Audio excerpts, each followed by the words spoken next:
Okay, yeah, this is called Defenders of Latin America. I did this recently because I've been to Venezuela twice myself and actually have been to Cuba a few times as well. Looking at Donald Trump's offensive in removing Nicolas Maduro so he can get his hands on the oil once again. And so I got inspired by a lot of the murals I saw in Latin America.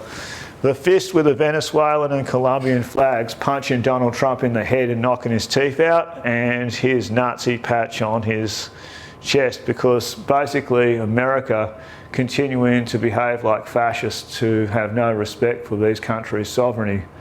They carried out acts of international piracy by attacking Venezuelan and Colombian ships in international waters under their flags, which is actually an act of international piracy. So I did the ideology of Maduro. Hugo Chavez, who was president, I saw his last speech when I was in Venezuela before he passed, and was there at his final speech, even though I was as sick as a dog at the time. But it was still an honour. And I did this one of Simon Bolivar, the great liberator. 1814, he was the liberator of Latin America from Spanish colonial rule, and his army he raised purged the Spanish out of Latin America and created Grande Colombia, the unification of Latin American countries, Colombia, Brazil, Colombia, Venezuela, Bolivia, and Peru, as well as Nicaragua and Panama, were all formed into one massive confederation called Grande Colombia.